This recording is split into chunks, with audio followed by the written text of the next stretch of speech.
I take this opportunity pour rendre hommage à nos illustres pères de l'indépendance de l'Afrique, to pay homage to the fathers of independence of Africa, et notamment le très regretté Jomo Kenyatta, and to say at this moment qui a été un exemple de courage that this was a show of courage et de détermination, and determination, une inspiration pour la liberté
qui viennent communier avec leurs frères du Kenya. who live in harmony with the people of Kenya.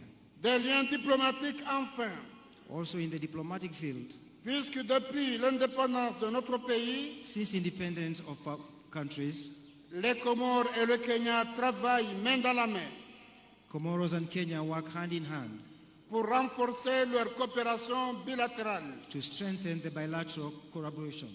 C'est fort de la sincérité de ces liens d'ailleurs This sincere initiative qu'en février dernier, has, for the last years, mon frère, le président William Ruto, created great opportunities a eu l'élégance de retirer la candidature de son pays, le Kenya, in supporting the candidature of Kenya also, pour laisser un pays frère, les Comores, for helping the Comoros présider notre organisation panafricaine to head the African Union pour l'année 2023. for the year 2023. C'est un geste fraternel This is a show of support qui a marqué l'ensemble du peuple comorien that shows that people of Comoro, et qui restera à jamais gravé dans nos mémoires. and they have a lot of confidence and is engraved in their memories. Permettez-moi alors, chers frères, Allow me, my dear brothers and de sisters, vous réitérer ici, to tell you today, de vive voix et devant vos compatriotes, to say before and with an open heart, mes vifs remerciements, to thank you, mais aussi ceux de l'ensemble But du also- peuple comorien à but Santa also, Sana. also the greetings from the people of Comoros. Je suis convaincu I'm convinced que nos deux pays ont encore beaucoup à faire l'un et l'autre. that our two countries can work for a better future. Je saisis d'ailleurs cette opportunité And this is a wonderful opportunity pour renouveler notre profonde gratitude au peuple, au gouvernement du Kenya, to deepen our gratitude to the President of the Republic of Kenya qui accueille tous les ans de nombreux jeunes étudiants comoriens and the country of Kenya that continues to receive thousands of Comorians pour les former aux défis, aux enjeux de l'avenir. for helping them build a better future. À Santa Sana. you very Excellences, mesdames et messieurs, Your Excellency, ladies and gentlemen, il est essentiel que nous continuions à promouvoir les échanges The- commerciaux we have a common duty to promote our relations et les investissements entre nos deux pays and the work between our two countries. afin de stimuler nos économies respectives We need to work to improve the lives of our people, et créer de nouvelles opportunités pour nos populations, Increase- notamment notre jeunesse. and increase opportunities for our people. La zone de libre-échange du continent africain The African Union nous offre l'opportunité de le faire et c'est la raison pour laquelle offers opportunities for the rest of Africa. Je pris part avec vous avec un grand plaisir à l'ouverture du dialogue public-privé We encourage dialogue for promotion of peace. sur cette zone de libre-échange continentale In this respect, qui s'est tenue à Nairobi le 9 mai dernier. the meeting held in Nairobi looking for peace. En tant que nation africaine, As an African Union, nous partageons des défis communs we think we can work together. et je suis convaincu que si nous unissons nos forces, And I'm persuaded that by working together, nous pourrons surmonter ces défis we can overcome these obstacles et ouvrir la voie à un avenir meilleur and construct a better future pour nos populations et surtout aux générations futures. for our people and for the survival of Africa. Cette journée de commémoration est aussi This also is an opportunity for us. l'occasion de réfléchir It's a gift sur notre avenir commun if you work together et sur la responsabilité qui nous incombe and if you are accountable to our people, de préserver les idéaux de nos ancêtres if you can preserve the ideals of our et de union construire une Afrique juste, inclusive et prospère. and to conclude our treaties for prosperity. Chers frères et sœurs du Kenya, My dear people of Kenya, en cette journée spéciale, in this opportunity, je souhaite réaffirmer l'engagement des Comores I would like to, on behalf of the people of Comoros, à ne ménager aucun effort they have spared no effort pour renforcer davantage nos liens d'amitié et de coopération avec le Kenya. to strengthen our relations with the people of Kenya, Que notre partenariat continue de prospérer that we shall continue to collaborate et de porter des fruits mutuellement bénéfiques and to try to create useful treaties pour nos deux pays et nos deux peuples. for our two countries and our two nations. Permettez-moi de conclure en formulant mes meilleurs vœux Allow me to conclude my remarks de bonheur, de bien-être pour vous, chers frères et sœurs kenyans, to wish you happiness et ceux de paix, de progrès, de prospérité pour votre cher pays. and to wish you prosperity and progress in this country. Puissions-nous continuer à travailler ensemble If we continue working together pour promouvoir la paix, la stabilité et le développement en Afrique. in order to promote peace for the development of our continent. Furaha siku ya Madaraka. This is a great day for Madaraka. Urafiki, ugushi, ushia na msiriano wa Kenya na Komoro. Yaishi Afrika kwa amani na mafanikio. Asante sana. Tumpigie makofi tena Mheshimiwa Rais wa Komoro jameni. Thank you very much, Mr. President, for honoring us with your presence and the statement you have made on behalf of our Africa Union and the great people of Komoro. Watu wa Embu, wacha nichukue nafasi hii kwanza kabisa kuwashukuru watu wa Embu. Nilikuja hapa na ndugu zangu wengi. Tukaomba kura zenu. Mukawa ni watu wangwana. Mukatupatia kura zenu, mukatuongezea maombi na Mungu akatupatia ushindi. Jameni watu wa Embu, nasimama mbele yenu leo kusema asante sana. Narudia tena watu wa Embu kusema asante sana. Mimi nataka niwahakikishie ya kwamba sisi wote tuliopata nafasi ya kuchaguliwa kutoka MCAs wetu, wabunge, magavana, maseneta, Mheshimiwa Deputy President na mimi hapa, pamoja na mawaziri wetu na wale wote ambao wamepata nafasi ya uongozi katika taifa letu la Kenya, mimi nataka niwahakikishie tutashikamana, tutafanya kazi pamoja ili tutimize malengo yetu ya kubadilisha uchumi wa Kenya na kuhakikisha kwamba kila Mkenya anapata nafasi ya kujiendeleza katika taifa letu la Kenya. Na wauliza viongozi wote, sote tuliopata nafasi kutokana na kura za wananchi hawa, tushikamane, tushirikiane, tufanye kazi pamoja ili tuweze kubadilisha Embu wakati tunabadilisha Kenya. Asanteni tena watu wa Embu kwa msaada wenu, kwa kura zenu na kwa maombi yenu.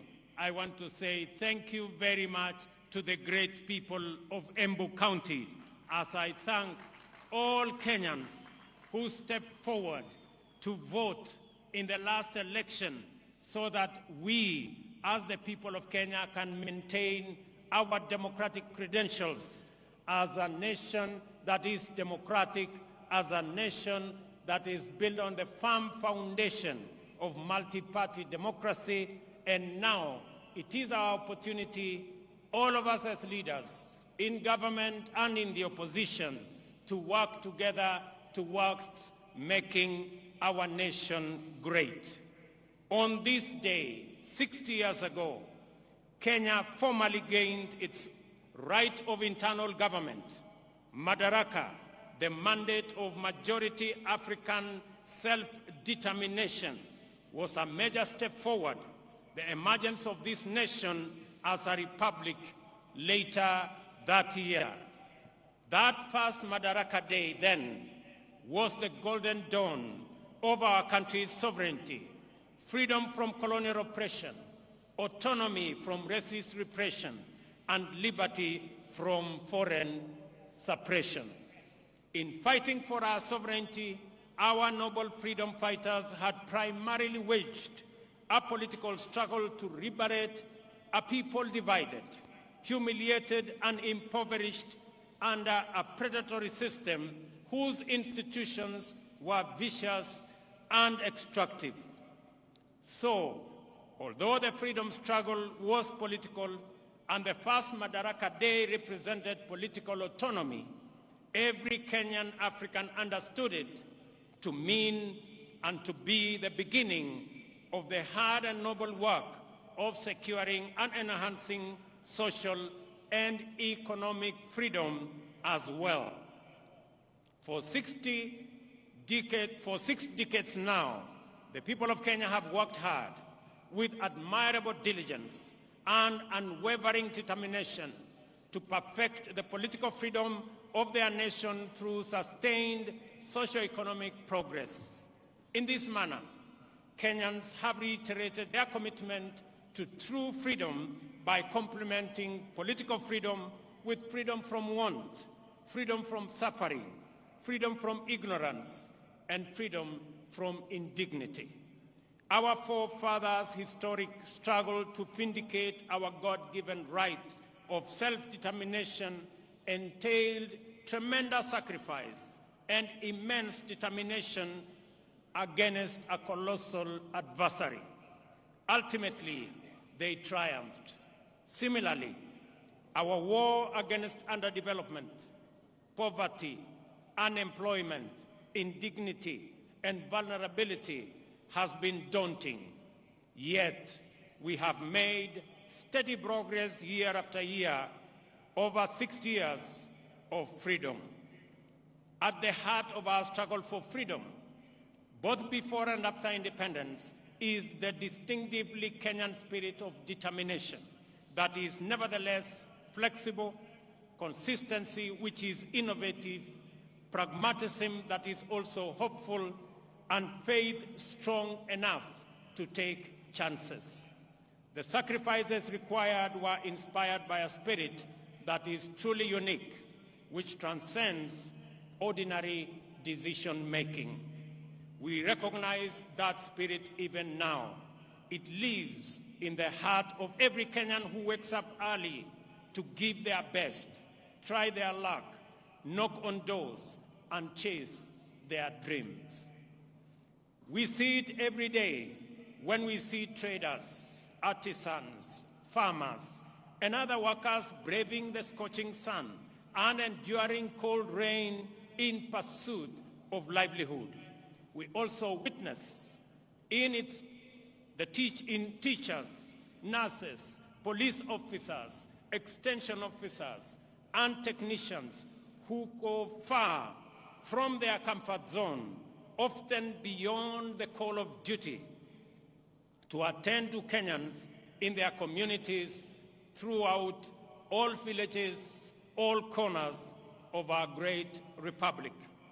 This noble ethic of willingness to struggle by working hard and embracing risk, and of determination to achieve positive change in great leaps as well as in little installments, has brought us far and will take us beyond the horizon of our destiny. Today, I join all Kenyans to celebrate our magnificent collective achievements and the spirit of brave endeavor which inspired them 60 years ago and sustain us today. This celebration speaks to the sustained effort we have invested in perfecting our national mandate of self-government. I will highlight the wonderful ways in which we have stewarded political freedom into democratic maturity, enhanced economic freedom by empowering enterprise, and expanded social freedom by securing dignity. We must never forget that until fairly recently, our country's politics was divisive, violence, do-or-die affair by which neighbors, colleagues, and even relatives were incited into hatred in the name of political competition. In this dark era, the tribe was the fundamental term of all political engagement and the master variable of democratic contest. Many highly respected experts and eminent persons confidently affirmed that Kenyan politics is inherently tribal, and many leaders designed their political parties, policies, and campaigns on the basis of raw political appeals. Leaders also made sure that political discourse revolved around personalities and the private interests of a few privileged individuals and not the aspirations of the majority. Some used political parties as political vehicles to access the high table where important decisions were made and exploited their ethnic constituencies to negotiate a bigger share of public resources as well as positions of power and privilege in the service of private ends. For decades, Kenyans understood that this perverse political culture not only defiled our democracy, but also obstructed the spirit of daring and achievement, arresting our collective progress. The people of Kenya, therefore, yearned for freedom from the tyranny of political personality cults, toxic tribal discourse, and the violence they engendered. They desired a more unifying, cosmopolitan framework of engagement which promoted the expression of their shared aspirations, encouraged inclusive negotiations, and a collective means of pursuing them. In the last general election, the people of Kenya finally broke free. The campaign was conducted purely on the basis of important national issues, foremost of which were economic issues. Not only did Kenyans reject the all-divisive politics of tribe and tribal chiefs, but they also demanded and interrogated well-considered party manifestos with detailed plans for economic transformation. As a result, although the election was closely contested, it was the most peaceful in the multi-party era in Kenya. And I want to congratulate all Kenyans for being participants in this great feat. Our public discourse and political discussion and the agenda of social debate has changed for good. Substantive policy issues continue to define the national conversation well beyond the election.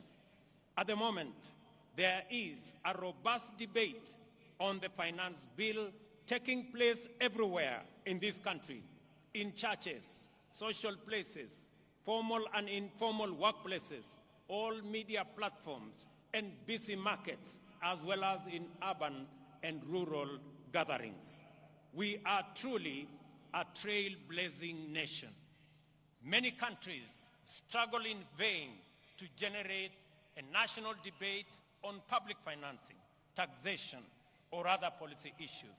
In Kenya, we have easily sustained intense discourse on the finance bill and the affordable housing policy for weeks now. The debate has remained issue-oriented, and there is no hint of divisive ethnic rhetoric at all. The cost of living is keeping all leaders, including myself, awake, and this is precisely as it should be. Superficially, the intense national debate on housing is not about whether it is a tax or a contribution.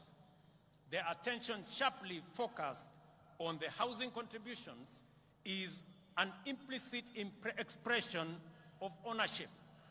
People desire better information and stronger assurance regarding the custody, security, investment, and return on their money. That is phenomenal. People are interested. How will their money be? Will it be safe? Will it be stolen? How is it going to benefit them? And how are they going to get a fair return for their contribution? I want to assure the people of Kenya that those questions will be answered. More encouragingly, the discourse on public finances and housing fund has opened our eyes to our emergence as a stakeholder republic. Kenyans today, more than ever, are fully involved citizens in shaping public policies and making institutions accountable in the manner in which they run national affairs. This is the vision of Madaraka expressed in the first article of our Constitution. All sovereign power belongs to the people of Kenya. We have crossed a fundamental a decisive threshold in the history of our political freedom.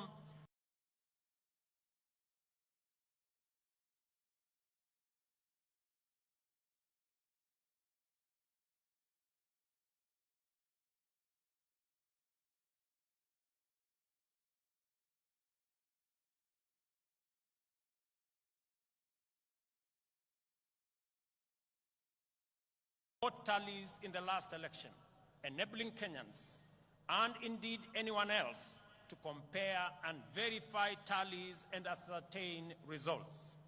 This enabled the IEBC to credibly declare and certify the winners of elections and to establish before court, in response to petition by the certified candidates, that the elections met the constitutional threshold as simple, accurate, verifiable, secure, accountable, and transparent.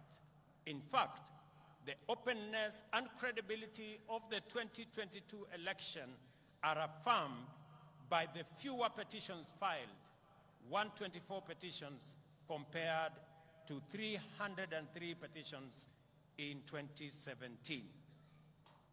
The economy was the most important issue on which the last election was canvassed. The people of Kenya, in their multitudes, made their voices heard, their ideas clear, and their desires known.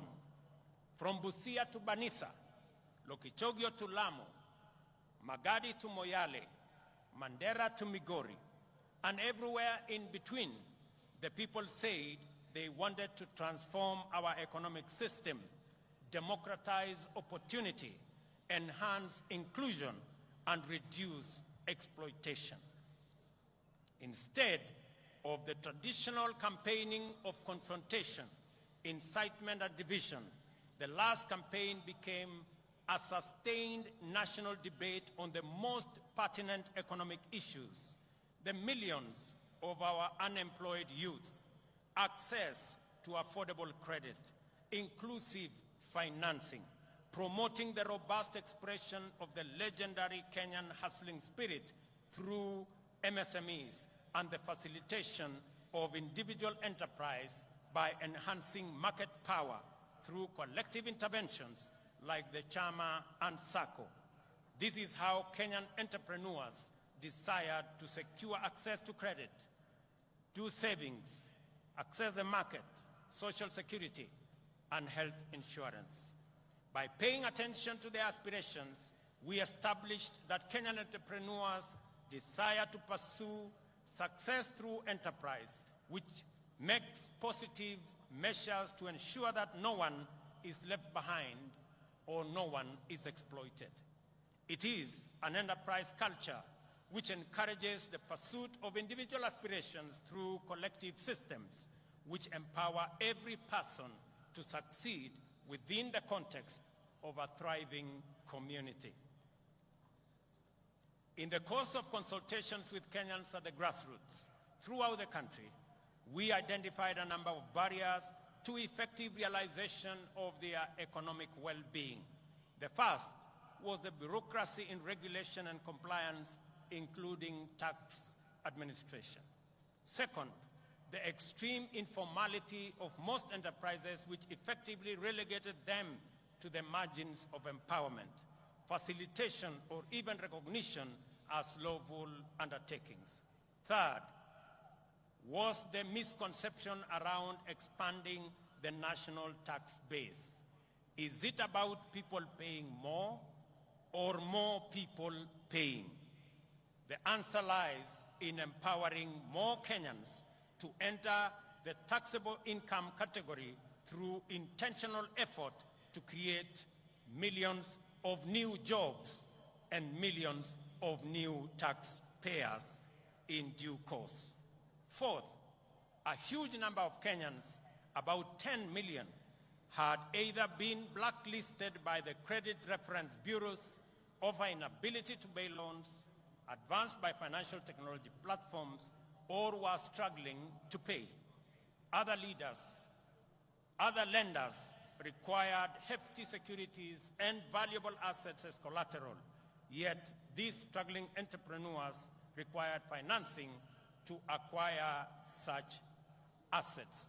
It was clear, therefore, that the prevailing financing and credit facilities were not supportive to the profitable existence of micro, small, and medium enterprises. Self-employment accounts for 51% of all jobs in our economy. 83% or 15.3 million jobs are in the informal sector, and only 3.6 million jobs are in the formal sector, representing a paltry 17%. Considering this employment landscape, it was imperative that we attend to the interests of these undeserved and underserved majority of workers urgently, resolutely, and effectively. This engagement with business community inspired the creation of the Financial Inclusion Fund, or the Hustler Fund, to eliminate the financial cost, delay, and bureaucracy entailed in complying. The facility employs the latest fintech powered by Kenyan telecommunications corporations. The Hustler Fund also re-engineered the idea of collateral by deploying the borrower's credit score as effective security. Without a doubt, the Hustler Fund has been more than transformational. In fact, it is revolutionary. On its way to becoming effectively the biggest financial institution by the number of borrowers and active loans, the Hustler Fund also turned around the country's fintech, transforming it from a predatory ecosystem to a more responsive one.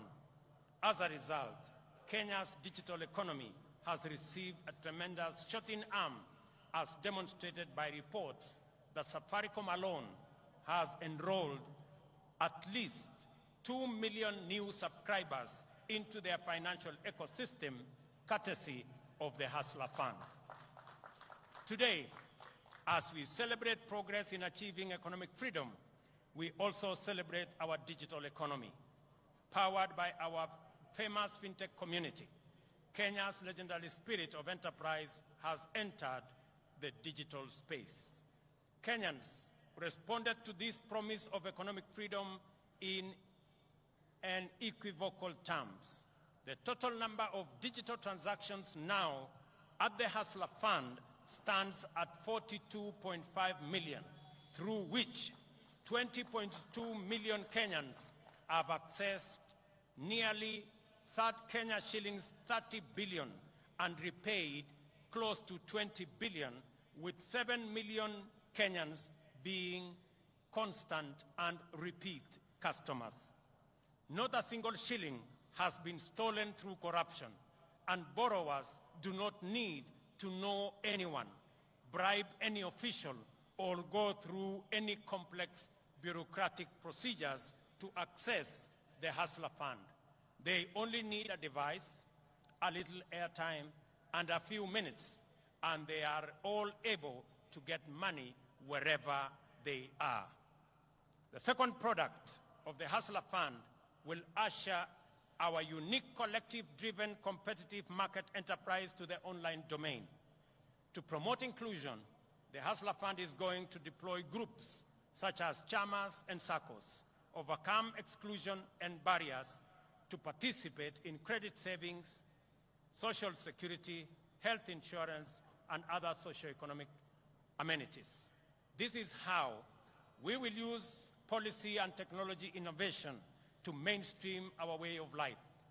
We are committed to leveraging fintech in ensuring that no one is left behind in the financial and entrepreneurial inclusivity revolution. I am delighted to announce that today, during this celebration, I shall be launching the second product of the Hustler Fund, which is aimed at facilitating people access funding through groups. I am sure that this will be very good news to my good friend Shiko in Madaraka market, who, like many informal business entrepreneurs, were ready for this innovation even before we launched the first Hustler Fund product. I am glad that this launch of the group loan product is taking place against the backdrop of the phenomenal success of the Hustler Fund personal loan product. I expect that this product will encounter even greater appetite from the market. As I have already mentioned, your credit score will determine the amount you can access and the amount you will continue to receive. Thus, we have equalized the formal and informal systems, enabling both to enhance their complementary contribution to jobs and wealth creation from an equal footing. As we celebrate this increase in our economic freedom, today we also celebrate the democratization of the Kenyan economy. This is why more Kenyans are taking part in the robust conversation about our economy.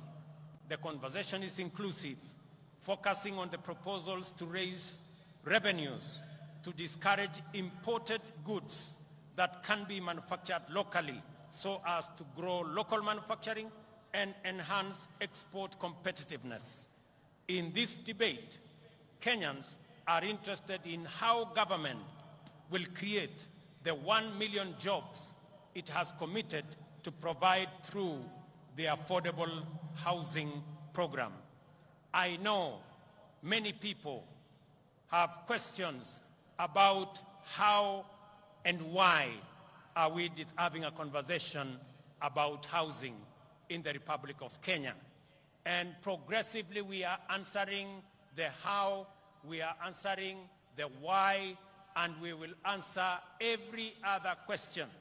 Because right here in Embu, and as we do in every part of Kenya, we have our own citizens, millions of young people who do not have a job. We have 5 million Kenyans across Kenya, young people out of school, out of college, out of universities who do not have a job. It is our collective responsibility to think about the 5 million young people in Kenya who today walk our streets, walk our villages, in our townships, in our markets, and yet they do not have an opportunity to deploy their energy, their knowledge, their education in making a difference in their lives and making a difference in our nation. And I want to encourage all of us as the people of Kenya, as we look into this opportunity. I know many people are asking, how is it my business? How is it my responsibility? I have had many ask me, Mr. President, how is it my responsibility to think about those who do not have jobs? How is it my responsibility to think about the people who live in slums?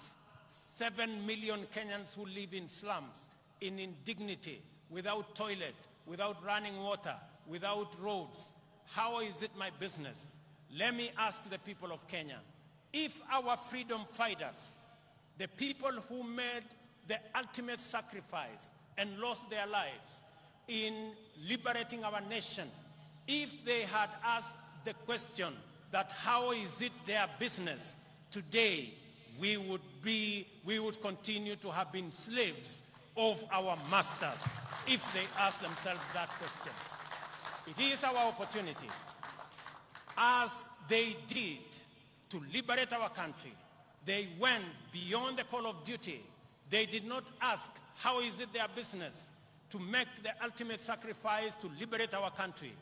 I want to ask every citizen, it is our responsibility collectively to think, to plan, and to ensure that the 5 million young people in our country who today do not have jobs, have jobs. It is our responsibility to ensure the people, 7 million of them, who live in our slums, including Shauri Yako here in Embu. I was here last week and I was informed about Shauri Yako. The people who live in Shauri Yako deserve a decent house, and it is our responsibility as we implement the housing plan, not just to create jobs, at least 1 million jobs every year.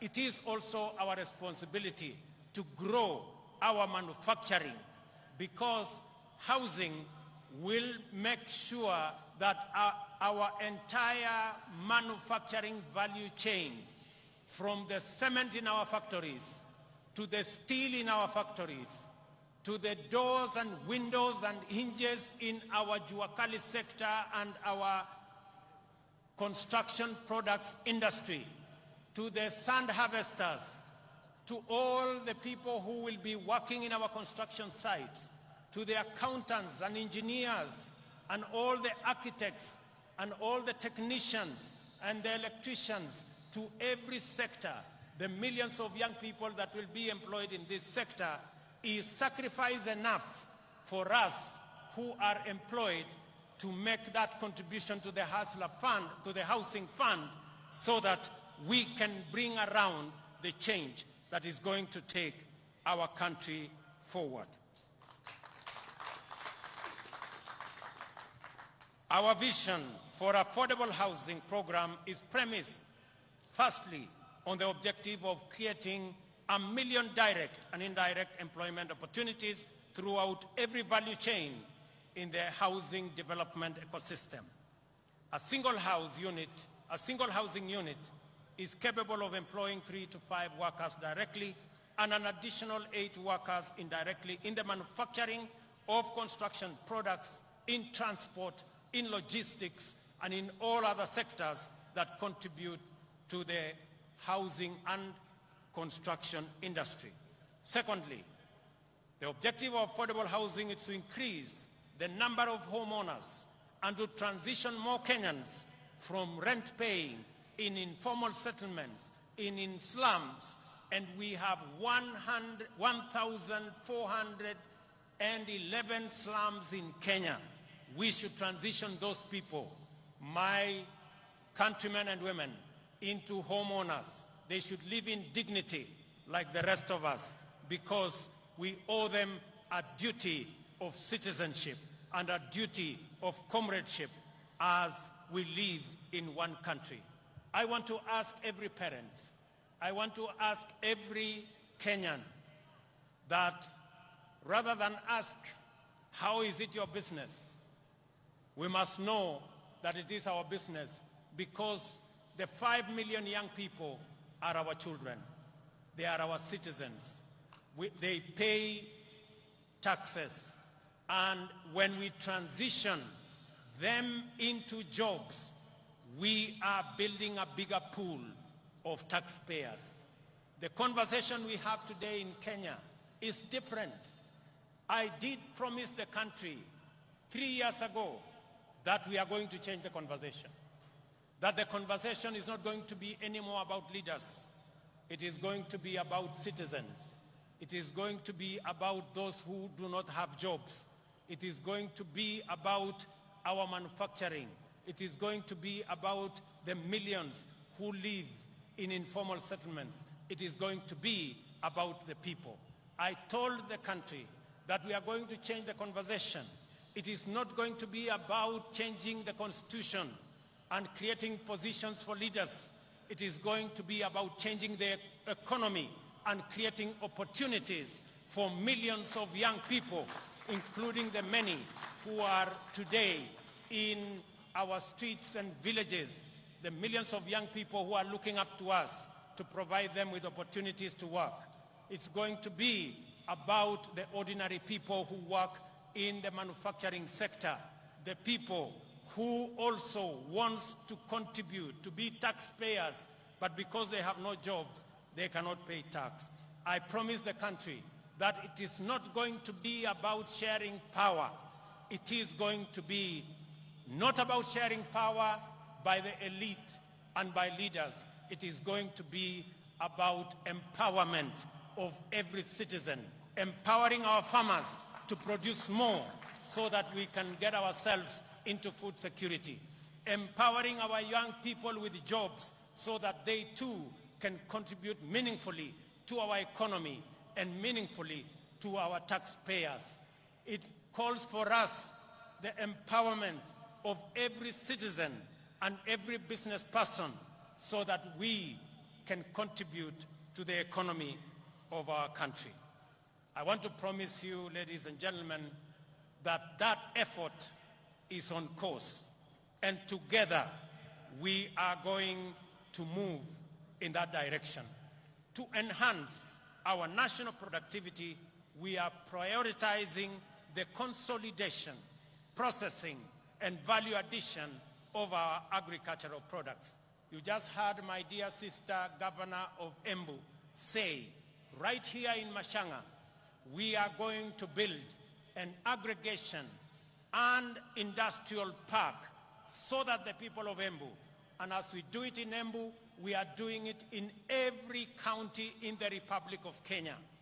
Last week, we advertised the first 14 agricultural aggregation and industrial park that will be built in every county so that we can consolidate our agricultural produce. We can provide for value addition. We can provide for agro-processing. We can enhance our manufacturing, create jobs, create value.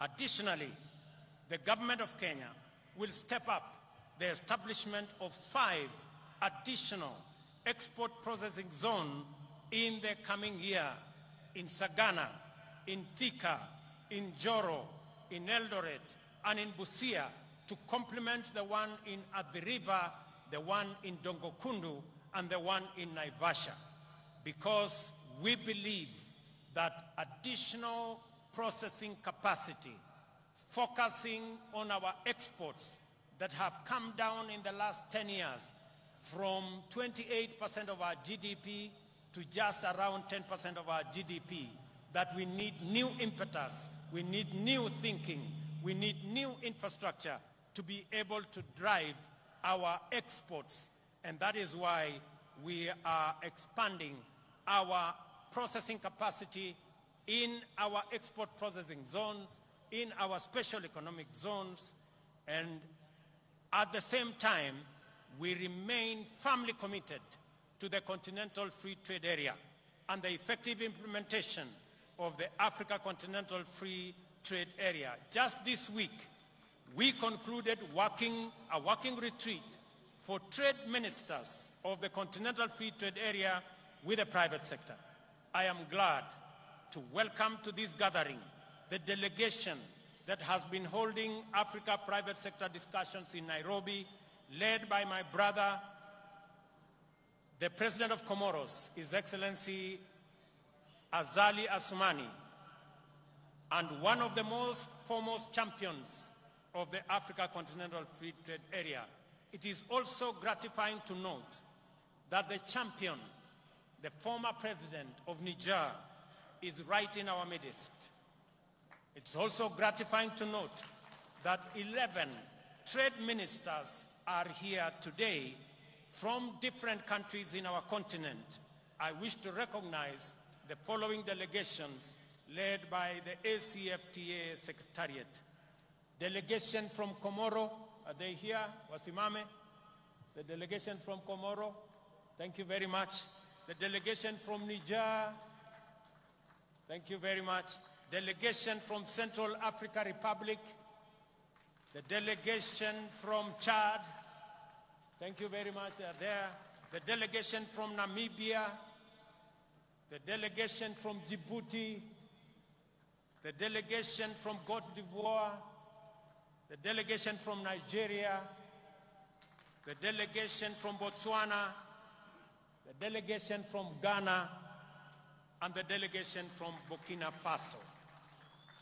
A significant portion of household budgets, as we all know, goes to food, a major component of the cost of living. Understandably, there has been animated engagement on this subject. After a prolonged drought, which pushed the entire Horn of Africa region to the brink of famine, widespread shortages of staple foods have driven food prices beyond the ability of many households to afford them. Enhancing food production is an intervention with multiple fundamental implications. It promotes access to affordable and adequate food and nutrition for the majority. It also increases food supply, lowers prices, and thus reduces the cost of living. Moreover, subsidizing food production increases jobs and productivity in the country's biggest employer, the agricultural sector. In keeping with our commitment in this critical sector, we have registered 5 million farmers nationwide. These farmers immediately became eligible to receive subsidized fertilizer, and those who stepped forward received their full fertilizer requirement, unlike in past seasons when the allocations were rationed. As a result of these measures, Kenyan farmers have been able to plant an extra 200,000 acres this year by using an additional 2 million kilos of seed beyond what was planted last year. As international petroleum prices continue to rise beyond reach, the cost of fuel locally raises steeply. Transport, as a component of household budget, is affecting the cost of living. We have to liberate Kenyans from the reliance on transport that depends on petroleum. For this reason, we are rolling out an electric vehicle public transport system which will bring down the cost of transport significantly. Our border industry is about to experience inclusive transformation through the introduction of more efficient, affordable, and clean motor vehicles. With this intervention, owning and operating a border will become affordable, secure, and profitable. I am eager that this information reaches the seconder of my presidential nomination, Mr. Calvin Ochieng, who operates in Kilimani, so that he can escalate his hustle to the next level. I have some good news for my border friends. When I went around the country, they stepped forward and they told me they are victims of an exploitative financing system. I want to tell them, my good friends, I have some good news for you. We are developing, and by September this year, we will have a mechanism where you can get your border that does not need petrol, that will be run on electricity, one that is financed by not a predatory system, but one that respects the interests of those who purchase the borders. A healthy nation is liberated from human suffering and empowered to pursue their livelihoods and dreams without the hindrance and underperformance associated with ill health. A healthy nation is a happy nation. Freedom from disease is therefore a primary plank of our agenda to perfect self-government. We are committed to do affordably, inclusively, and in a manner that enables Kenyans to receive quality medical attention from the comfort of their homes. Towards this end, we are reforming the National Health Insurance Fund to meet the urgent needs of Kenyans at the bottom of the socio-economic structure by actualizing its purpose as a social medical insurance facility. Secondly, we have committed to deliver universal health coverage that enables every Kenyan attain dignified health care at the minimum cost of subscription fee. Thirdly, we have collaborated with county governments, whom we support wholeheartedly, and I want to commend all county governments for the exemplary work they are doing around health as a devolved function. We have collaborating with the county governments to recruit community health workers, promoters throughout the country.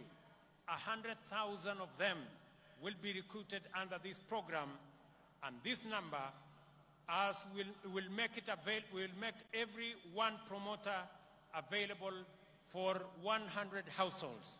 This means that each promoter will be tasked with visiting Kenyans at their homes to determine whether any condition need to be managed through healthier lifestyle or basic medical attention.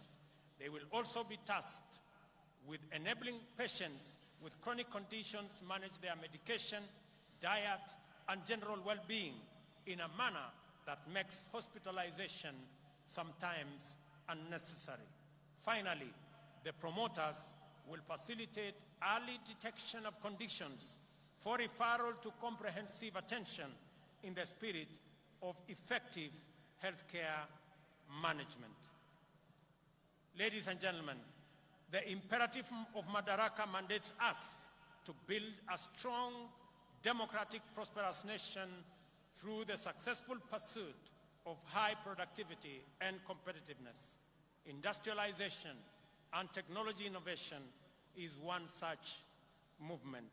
All these things require people who are all empowered with knowledge, skills, and understanding, not only to effectively participate as informed citizens of a democracy, but also to pursue meaningful livelihoods and perform their share of economic production, and even go further and imagine, create, and build the Kenya of our future.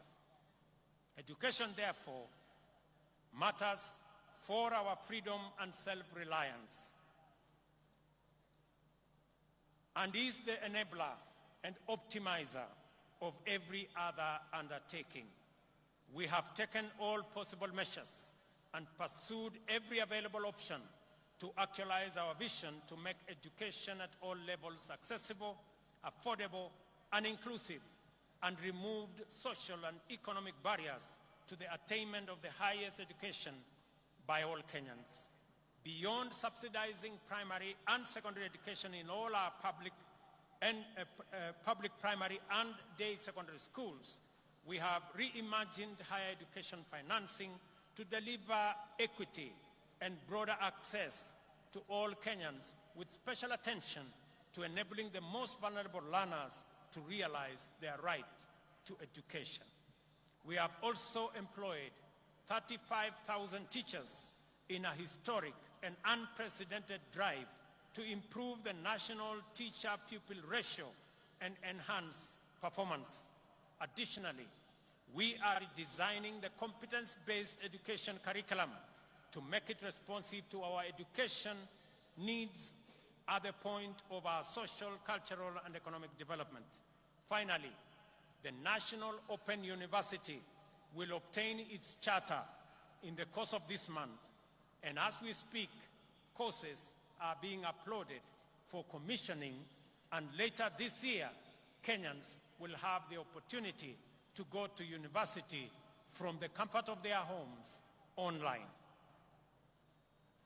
For long, tertiary education in Kenya has been a privilege for the most fortunate, while university education was the exclusive entitlement of the elite. Not anymore. In Madaraka, I unveiled a new funding model for higher education that will make the universities and technical training fully inclusive, financially robust, and capable of competing with their peers globally while contributing to our national socio-economic transformation through innovation, research, and development. The model is aimed at financially supporting increasing numbers of students enrolling in these institutions and ensuring that those from households at the bottom of the socio-economic structure enjoy equal education opportunities. The eternal conundrum of Kenya's integrity agenda revolves around the question of who will watch over the trustees of public interest and who will watch over the watchman. These questions do not arise because we have low trust.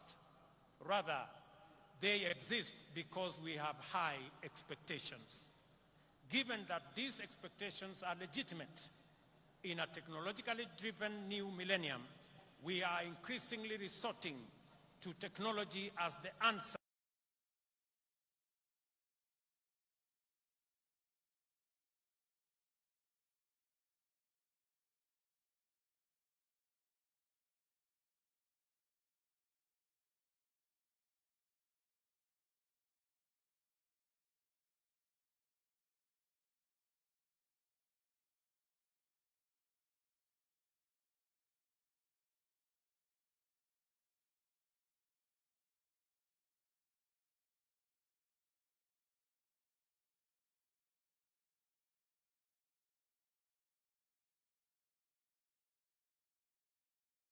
We must therefore take a moment today to celebrate technology in general, and in particular, Kenyan fintech and other innovations that are making it possible for us to serve Kenyans to the best possible standard. I remind all Kenyans who work in technology and everyone who uses technology that our forefathers fought with basic technology against a technologically superior superpower and won our freedom. We have a duty to deploy the best innovations and technologies to make Kenya efficient, competitive, and prosperous. I am persuaded that technology holds the key to improving efficiency, enabling inclusion, promoting transparency and integrity, deepening trust, and strengthening public confidence in government service provision. This is the reason why we are digitizing government information and taking public services online. On this day, I invite all Kenyans to embrace the new era of e-governance, which empowers people everywhere, including the majority at the bottom of the economic structure, to access government services at their convenience through their mobile devices. Since the advent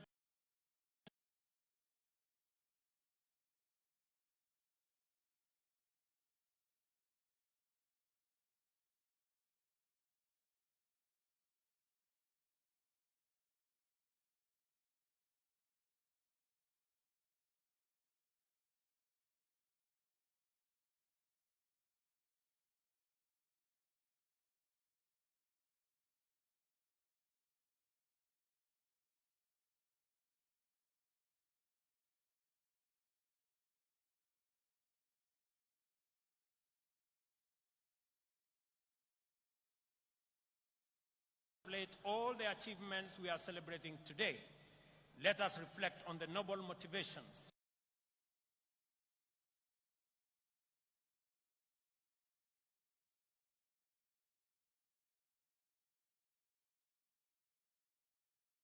for the rest of their people who were not willing or able to join the struggle. Why did these heroes embrace such profound risk and danger in pursuit of a benefit that everyone else would enjoy? The answer must not only define our attitudes to public service, but it must also shape our understanding of the reasons and values that underlie collective undertakings and social policies. For our freedom fighters, a country in which anyone was unfree and oppressed was not worth living in. We have a duty to translate these truths into our political, social, and economic affairs. Our collectivist spirit that anchors competitive individual enterprise encapsulates this magnificent ethos. We owe each other certain duties as members of a community that we call a nation. Whenever we can do anything to make another person's life better, at no or little cost to ourselves, we have a solemn obligation to proceed and do it. There is a fundamental level at which we are morally obligated to think about our duties to the unemployed youth, vulnerable communities struggling in slums, and other people at risk of exclusion. Their struggle for dignity as human beings appeals to our duty of moral consideration. Their complicated pursuit of livelihood can potentially complicate our stable prospects. No human is an island. In community lies power, and to unlock that power, we must attend to our values and perform our obligations. That is why freedom fighters consider the inherent morality of their cause to be sufficient reward.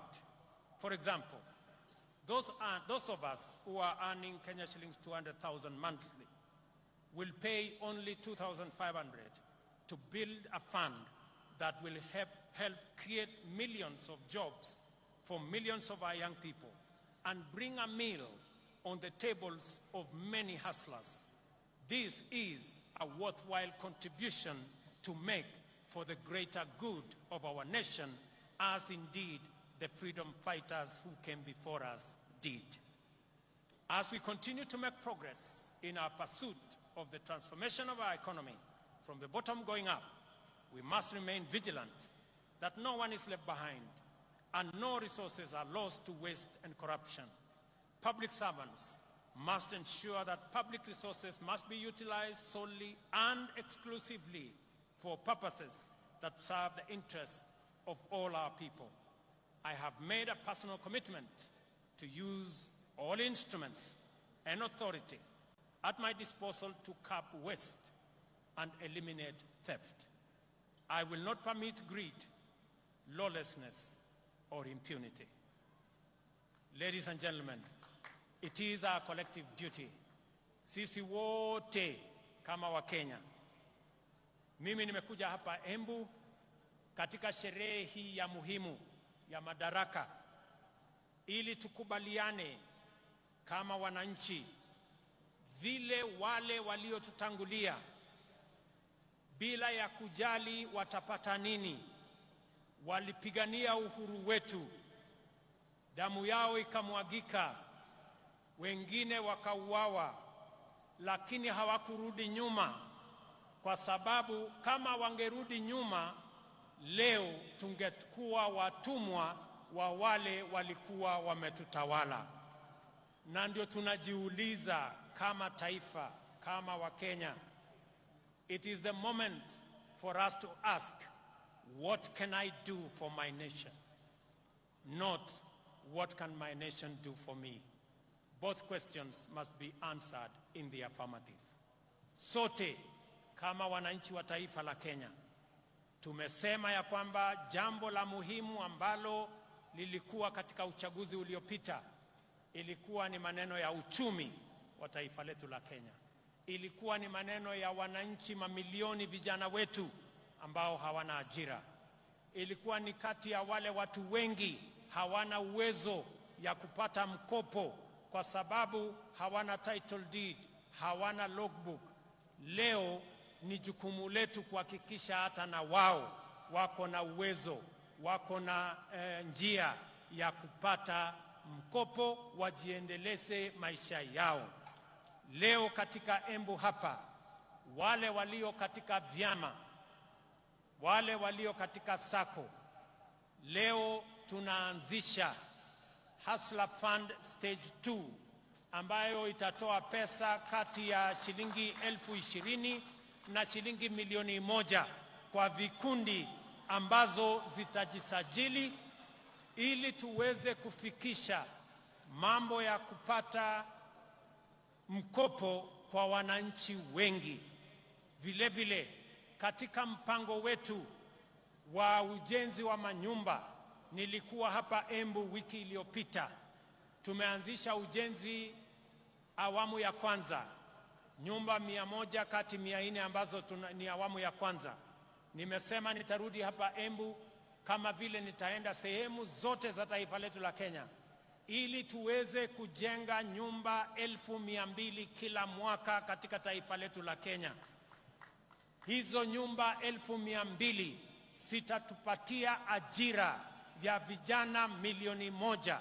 Zitatuwezesha kampuni zetu za simiti, kampuni zetu za chuma, wale wanaotengeneza viti, wale wanaotengeneza milango, wale wanaotengeneza madirisha, wale mafundi, technicians, masons, carpenters, electricians, engineers, architects, quantity surveyors, wale wanaofanya kazi katika transport sector, madereva wetu, makanga wetu, wote watajumuika na tutakuwa na nafasi ya kupanga na kutengeneza ajira katika taifa letu la Kenya.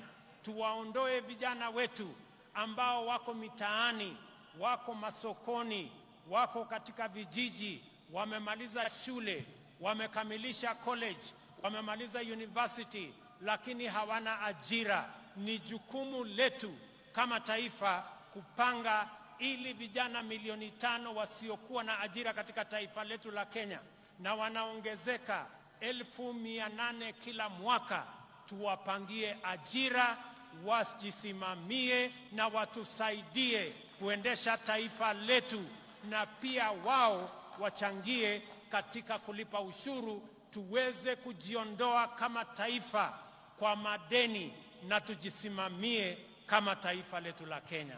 Na wauliza Wakenya wote, jameni, bila ya kuulizwa maswali ya kwamba mbona ni jukumu langu vipi, tujue ya kwamba wale watoto ambao wanahangaika madukani, barabarani, vijijini, hawa vijana ni watoto wetu, hawa vijana na Wakenya wenzetu. Tujiulize vile vile wale Wakenya wanaishi katika vitongoji duni, zaidi ya Wakenya 7,000,000.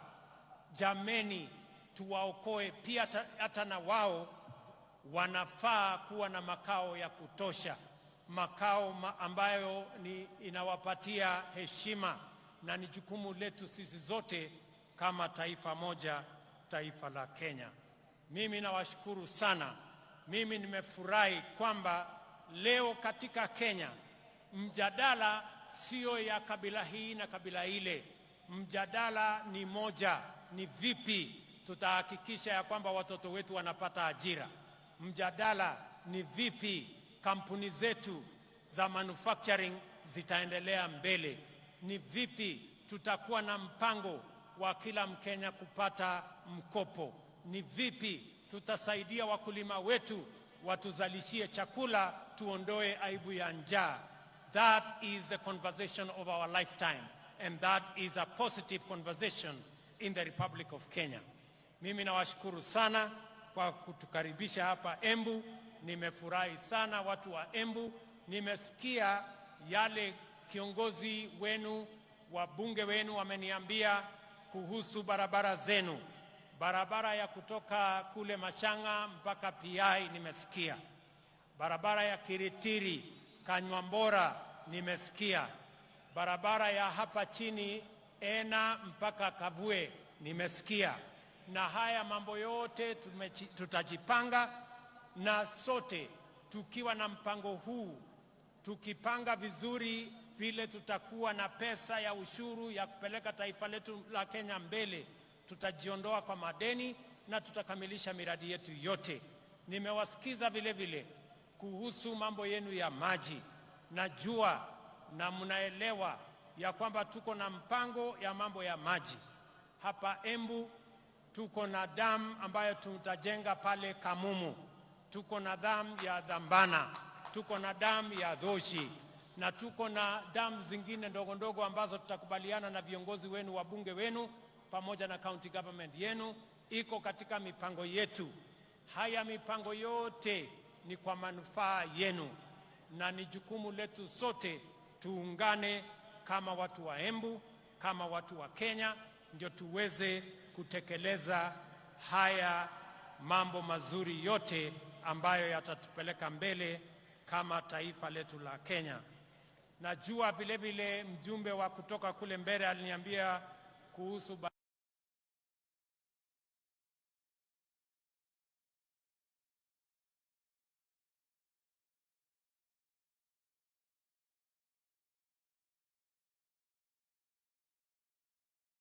watu wa Embu. Tumekubaliana? Embu tumekubaliana? Mimi nataka nisikie sauti yenu. Tumekubaliana watu wa Embu? Hebu nisikie sauti yenu tena watu wa Embu kama tumekubaliana. Asanteni sana. It is now my honor and pleasure to introduce and officially launch the second product of Hustler Fund, the Hustler Group Loan. Tutaangalia pale kwa mtandao kidogo. Sasa vikundi kote nchini vinaweza kujiwezesha kwa kuweka akiba na kupata mikopo ya bei nafuu kupitia simu wakijiunga na Hustler Fund. Kupitia mradi huu wa serikali, vikundi vya watu 10 na zaidi vinaweza kupata mikopo kwa urahisi kwa ajili ya kutimiza mahitaji yao na ya kibiashara. Kikundi kitapokea mkopo wa Hustler Fund moja kwa moja kwenye simu ya aina yoyote popote alipo bila kujaza fomu au kutozwa dhamana. Maelezo ya credit score yatatumwa kwa wanachama wote. Vikundi vinaweza pata kiwango chochote cha pesa hadi milioni 1 kwa riba ya 7% kwa mwaka. Kila mwanachama atachangia kwa credit score. Kwa hivyo, mlipaji mwema ni wa dhamana kubwa kwenye kikundi. Kila wanapolipa haraka, kiwango cha mkopo cha kikundi kinaongezwa. Kusajili kikundi chenyu kwa Hustler Fund, mwenyekiti anafaa kubonyeza *254#. Chagua Hustler Groups. Bonyeza 1 kuchagua kikundi chake na akubali masharti ili aweze kupata mikopo na kuwatumia wanachama wenzake. Hustler Fund, jiinue, jiendeleze. Asante sana. Tunashukuru sana. Thank you very much. God bless you, the great people of Embu. God bless our great Republic of Kenya. Asanteni sana watu wa Embu.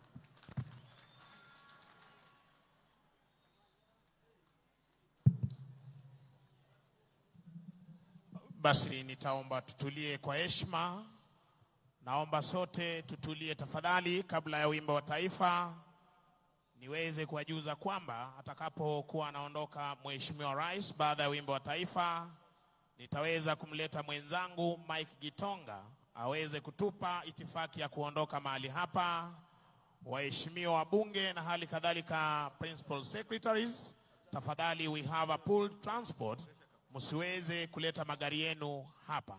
Basi niombe kwa heshima sote tuweze kusimama kwa wimbo wa taifa.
Thank you, ladies and gentlemen. We've come to the end part of this particular ceremony, and kindly I request we all remain standing where we are as we now give you the exit protocol, starting with the motorcade for His Excellency the President, followed by that of the CDF and service commanders. It will closely be followed by the motorcade of His Excellency the President of Comoros, followed by the former President of Niger, then the Deputy President. So kindly, I request that we all remain in our positions as we allow His Excellency the President and Her Excellency the First Lady to lead us in the departure protocol. Their motorcade will be closely followed by that of the CDF and service commanders, and then followed by His Excellency the President of Comoros, followed by the former President of Niger, then followed by the Deputy President, the Prime Cabinet Secretary, the Cabinet Secretaries, and the ambassadors. Principal secretaries and members of Parliament, we kindly request that you hold. We have pooled transport for you, for your comfort, so that you'll be able to get there efficiently and without getting stuck in any form of traffic. So we kindly allow His Excellency the President with the First Lady to exit first, followed by the CDF and service commanders, His Excellency our visiting President from Comoros to follow, followed by the former President of Niger, who will be seen off by the Deputy President, and then we will have His Excellency the Deputy President, the Prime Cabinet Secretary, the Cabinet Secretaries, then members of the Diplomatic Corps. For the Principal Secretaries and members of Parliament, we have comfortable pooled transport for you to ensure efficiency and comfort for you to get to the luncheon. Wananchi, tunaomba tuweze kutulia tukiwaruhusu Mheshimiwa Rais na wageni wake waweze kuondoka ili tuweze kufuata. Asanteni sana kwa utulivu wenu. Tunaomba tuendelee kutulia ili tuweze kuondoka kwa taratibu ambaye imepangwa. For now, we have the exit of His Excellency the President of Comoros, followed by His Excellency the former President of Niger, who will then be followed by the Deputy President,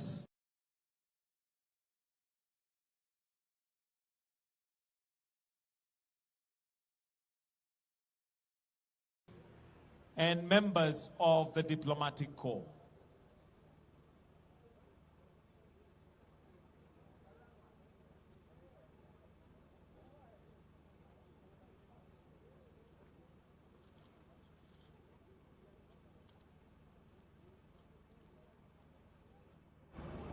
Hapo basi tunamwona Rais Azali Assoumani wa taifa la Comoros ameweza kuondoka akifuatiliwa na Rais mstaafu wa taifa la Niger ambaye